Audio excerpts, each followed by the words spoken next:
Chris and Debbie, they are people like you and me that want to see the country stay free with the protection of God. And they have lived all over the world and love the diversity of human cultures and many different cultures. And things they are freedom, freedom-loving people, and they don't like the idea of being oppressed by any organization or any government. And they have a diverse organization and projects, all with one thing: to help people do what they enjoy and navigate through stumbling blocks and troubles. Their business centers around the idea of building a strong community empowered by lives of individuals and doing what they love. And yeah, they love to change the world, and they have a vision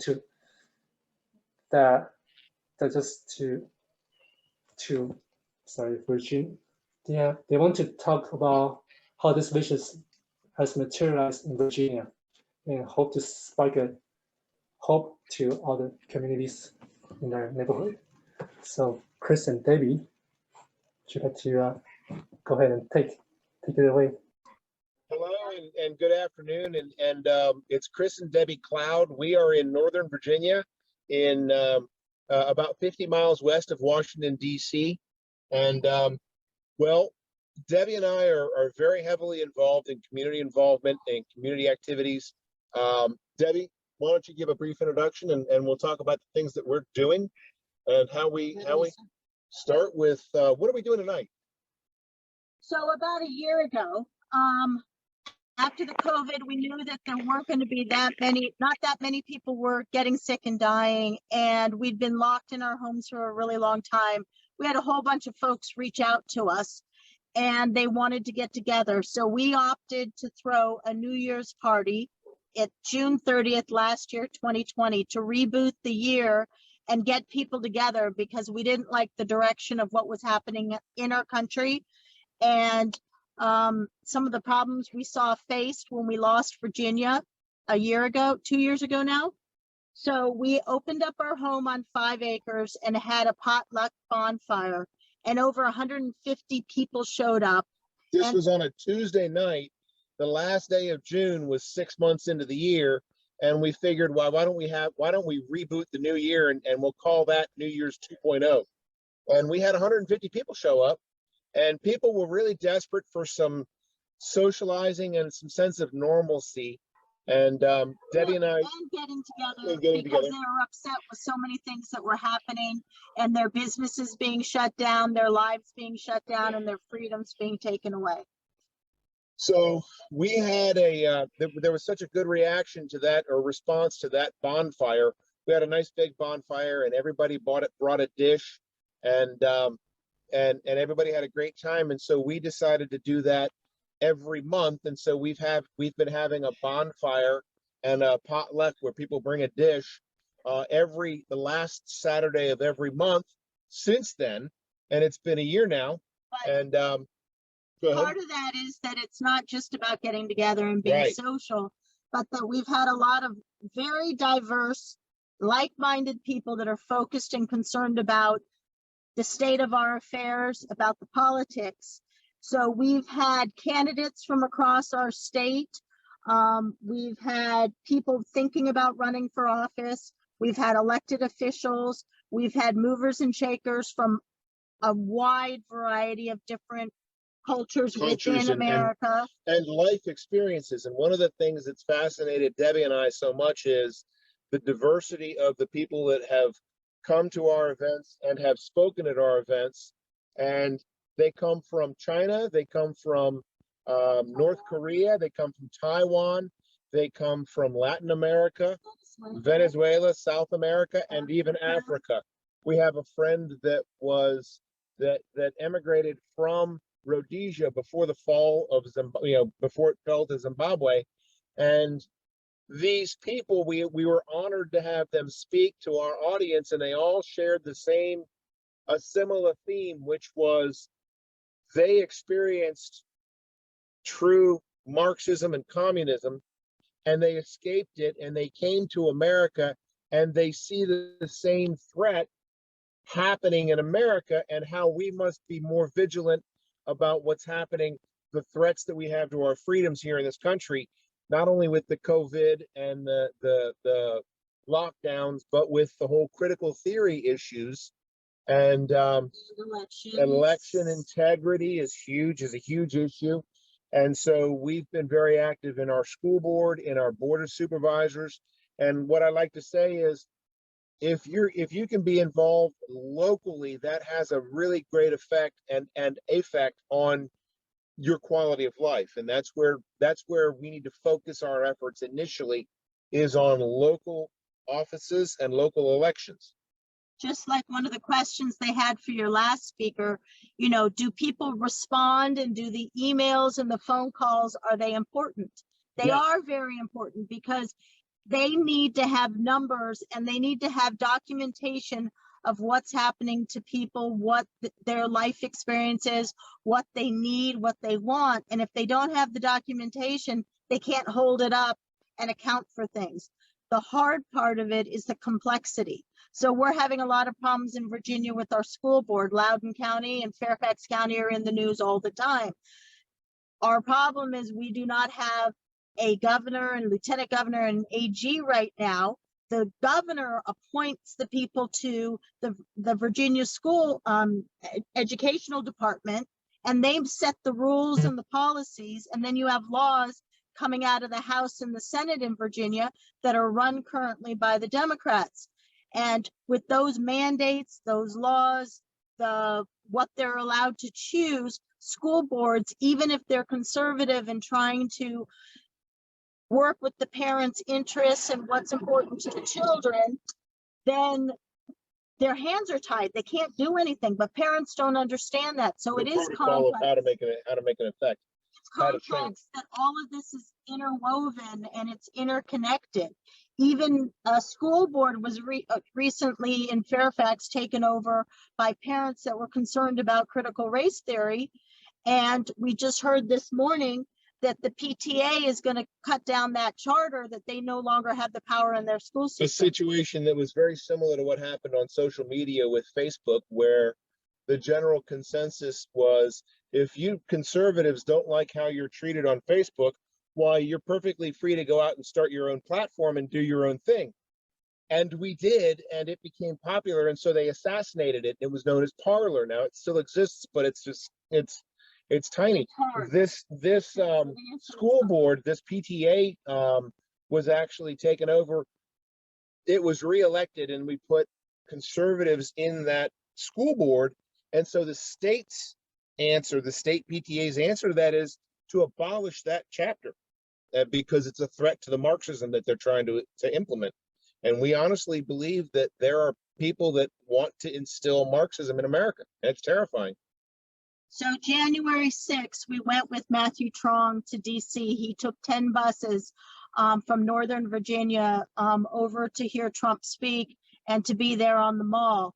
And the one thing that happened after the media reported and everything that happened that day that we know was not part of anything we were involved in, is that people are really looking for answers. They want to know how they can get involved. They want to know how they can start things. They want to know how they can get power back into their lives and make this world a better place again and not lose that. So we've had many people come to us and we've worked with them. We've started Sunday night groups with educational speakers on what you can do locally. We have different national organizations that come in and work with the people locally on how to get involved, how to run for office, and how to do things. So everybody has something they want to do, so that everybody has something that's important to them. It's finding a way to make a difference. It absolutely, the localized mobilization of people that are like-minded. You know, the thing that we, through our outreach on these monthly bonfires, is, I'll give you an abridged version of this. My sister is very liberal and she's from Connecticut, and she was down to our house a couple of months ago and she saw the flyer that we put out to people, letting them know when the next bonfire is. And the heading on the bonfire is a diverse group of like-minded people. Now, mind you, she's very liberal, and she saw that and she laughed and she said, "This is a contradiction." And I said, "What do you mean, Kathy?" And she said, "Well, how can you have diversity and like-mindedness?" And I said, "Because your definition, the liberal definition of diversity is agreement, lockstep agreement with your outlook. Our definition of diversity and being like-minded is Matthew Trong, a fantastic person, Pamela Tsai, a fantastic person, Jennifer Yee, a fantastic person, Matthew Mundumbe from Africa, Pastor Ruiz, Chuck Smith, our candidate for Attorney General, who's a Black gentleman, a fantastic person, Sergio de la Peña, who was a candidate for governor, a fantastic person. We had more diversity on our back porch than my sister in her liberal lifestyle has in her entire acquaintances. And that is diversity, and those are like-minded people. And that's true diversity. And they're like-minded about freedom and freedom, the rights, opportunity, of people. merit, opportunities, education. And those are the crucial things that we need to be like-minded about. And we're so honored to have such diversity among our friends, and to be welcomed and be asked into a forum like this is an exactly perfect example. This is diversity, and this is crucial to the survival of our country. I think that's all we have to say. I think that's us in a nutshell. Oh, first of all, I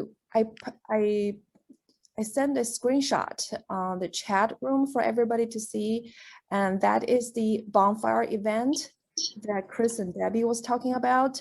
Jenny was there, and I'm also going to post a YouTube video, which is about our Jenny giving a beautiful speech to a crowd of probably over 100 people. And so I think that the more we participate, the stronger voice that we all can make as one body. So because today I know our audience is probably the younger generation, so I prepared the slides. It didn't turn out nicely, but so how old were the founding fathers in 1776? So the youngest founding father at the time of the American Revolution is Andrew Jackson, who became later an American president. He was only 9 years old, okay? And a Major General, Nathaniel Hale, he was 21, and Alexander Hamilton is only 21. And Betsy Rose, who is the lady who sewed the American flag, she's only 24. She was only 24. And then Thomas Jefferson, 33. Thomas Paine, who wrote that book that gave the American people to stand up and to fight. The name of the book is called Common Sense. And he was only 39. And George Washington was 44. So the average of, because of the space, I wasn't able to paste all the other names. I think the oldest founding father at the time of 1776 was Benjamin Franklin. He was about 69 or 70 years old.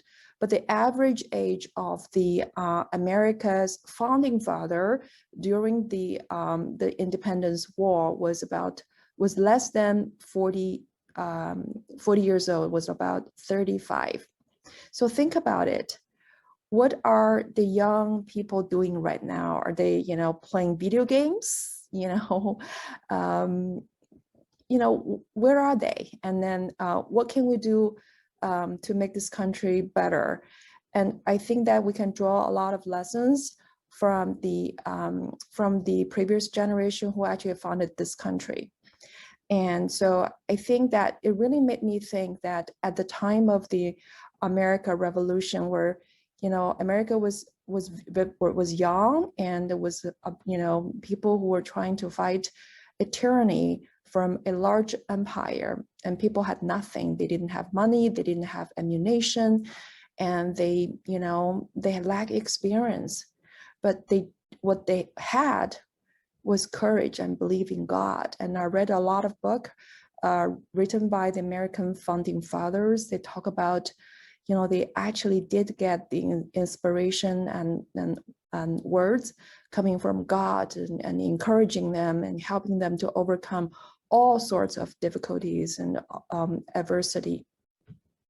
So I think that I'd like to share this slide with the young American patriot. No matter where were you born, if we are in this country, we made the choice to be an American, and American is not united by race, blood, is actually by idealism and the same belief in God. The country is one nation under God. So with that, let's move on to the next slide. So last night, Jenny and I, we were talking about the story of David and Goliath, and it's a very famous by biblical legend where a teenager actually defeated a giant and scared an army of tens of thousands of people. How did he do that?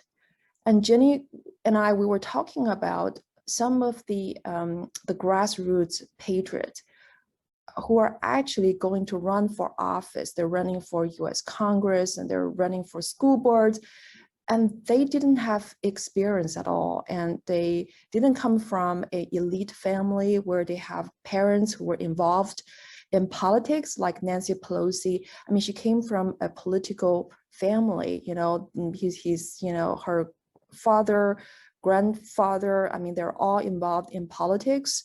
And like people like Mitch McConnell, like Bush dynasty and Joe Biden, these people, they became career politicians and they came from political family.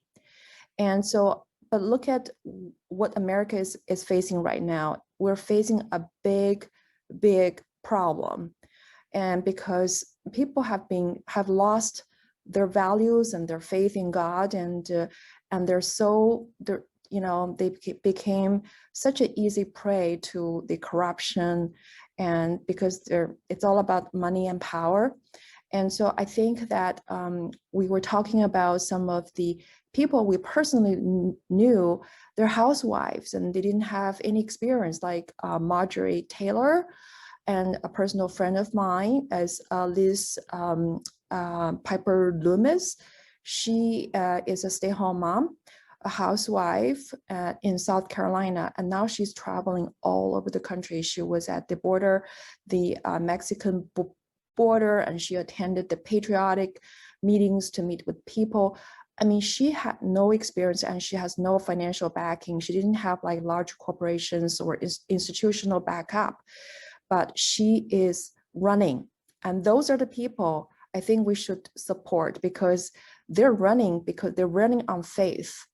They're running on their belief in God, that America is one nation under God. Just like this teenager, she had nothing and all he had was his faith.